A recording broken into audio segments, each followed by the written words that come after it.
Light in the darkness. All of us should find ourselves in some degree or another in the story of Henry and Esther. Indeed, the purpose of this story was to reveal the influence the Great Society has achieved in each of us. Portions of it are really the story of my own struggle against this intangible monster system. It is a composite picture of all of us and explains many of the unexplained things in life.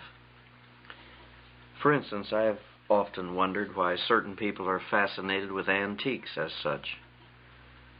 Most of them are not usable in any practical degree, nor will they ever be again. They are old, broken, useless, and without any real value to anyone. In spite of these facts, thousands of people are not only fascinated, but seemingly obsessed with them. They are sold for fantastic prices and resold at greater prices. They are cherished by those who own them and sought by those who do not. The story of Henry and Esther holds the key to this minor mystery. I believe it is the subconscious longing of man for a more serene and peaceful life than he has known. The obsession with antiques is only one of the many symptoms of this longing. It's the homesickness for a way of life that smolders in each of us. And by this means, some have found a way to make a physical identification with a way of life they imagine to contain the elements of peace, quiet, and rest they desire. This story explains the camping fever that sweeps the country every spring when people invest thousands of dollars for self-contained camping trailers that they can hook behind their automobile and tow away to some whispering pines for a weekend to get away from it all. Others, not able to go in such high fashion, bring along a small tent and oil light, lie beneath the stars and say over and over to no one in particular, "This is really living." And somehow it is, for a few days or hours, they're at last free of the smothering social claustrophobia that's so real in the routine of their humdrum lives. Here at last is a chance to be with their families, away from the hypnotism of TV, away from the hum of the wheels of their modern mechanical homes and the monotonous drone of electronic living. Here, for a while, is a chance to do the things man was made to do, to consider the raven that flies overhead and the lily that grows in the field, to go to the ant and learn her ways and wisdom, and to sit at the feet of God's teachers in nature and learn the real and everlasting lessons of life itself. Here, away from it all, a man can meditate on the heavens above him and reflect on the glory of God and His handiwork. Sad is only a meager descriptive word to explain the sight of scores of campers late on Sunday night, wearily making their way back to the drudgery and madness of the Great Society, while wishing they could camp forever. The very fact that they go back is an important clue in unraveling this complex problem. Why do they go back?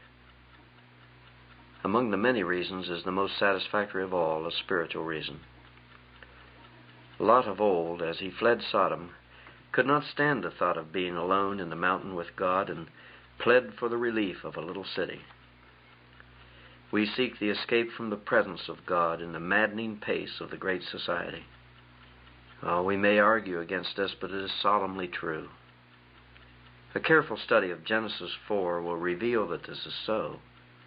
Cain, after being rejected of God because of his refusal to do the will of God, fled from the presence of the Lord to a city of his own making in the land of Nod, or wandering. There, amidst the bustle and noise of the city, he found a temporary relief from the convicting presence of the Lord. But we will look at his city later on. Suffice to say that the life Henry and Esther first lived is a life that brings man in daily confrontation with God.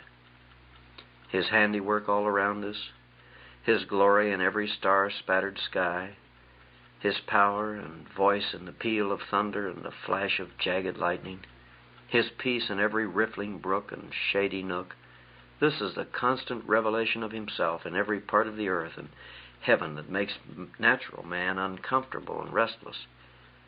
for he knows that all of life is bringing him to a final face-to-face meeting with God. For this cause, the great society finds a fertile field in the deceitful and desperately wicked heart of man. As Adam hid behind the trees in the garden from the voice of God, so modern man hides behind the gadgets, the things of this affluent society.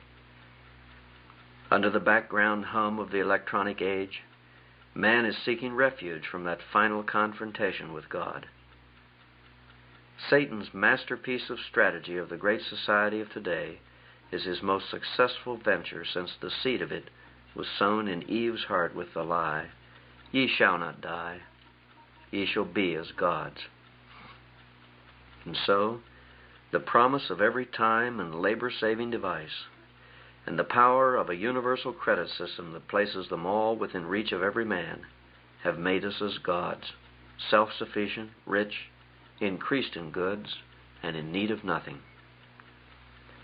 I said the great society was Satan's masterpiece, and it is.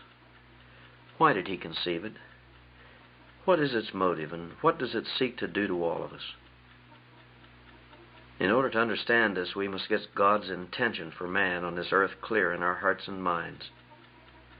How did God intend for man to live, and what was he made to do in this life? Let us see in the Book of Beginnings. In Genesis, it is recorded that in the beginning man was put in a garden God himself had planted. Out of the ground of that garden God made every tree pleasant to the sight and good for food. He also placed the tree of life and the tree of knowledge of good and evil there.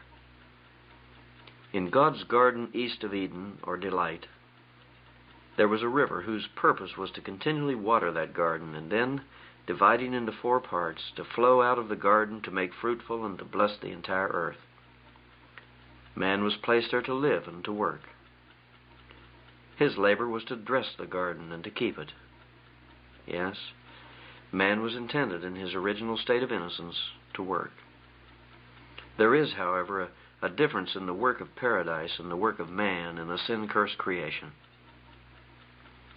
The work of paradise was a pleasure and a delight that made the garden to yield its most precious fruit, contentment. The work of man in the cursed earth is by the sweat of his face and the drudgery that ever reminds him of his need of eternal rest. Paradise gave all that a man needed to live, food, clothing, and shelter. God, in his goodness, gave to Adam his greatest gift, a heaven-made, divinely chosen companion, Eve, whose labor was one of love, to be his helpmeet. Her calling in life was to help Adam in his loneliness, that he might be enabled to dress and keep the garden as God intended. And whatever perspective you may have regarding man in his original state, of this much we're certain. He was intended to live in utter simplicity, depending on God through nature to provide for the necessities of life. The animals were all placed in subjection to Adam for his use and need. The earth was to be subdued by man, and his dominion was to embrace every part of the land, sea, and air. The trees and the herb-bearing seed were to feed man and beast, and there, in the simplicity of such a life, Adam would find time to walk with God in the cool of the day. There was to be an affinity between nature and man, and a semblance of it exists today, for Paul assures us of it in the 8th chapter of Romans. There he tells us that the whole creation groans and travails in pain together with us, who groan within ourselves for the release from the bondage of corruption, and groan for the glorious liberty of the children of God. It has long been common knowledge that all of the animal kingdom responds to the authority and dominion of man over it. And just recently it's been discovered that plant life also responds to man and manifests such emotions as fear, affections, and subjection to him. Nothing was overlooked in God's original plan to make man's life a joy and to give to him through this way of life the perfect contentment for which he was created. God's purpose in this arrangement in regard to himself is also clearly established in Genesis. We see the hint of it in the name by which he calls himself often in that book, the Lord God.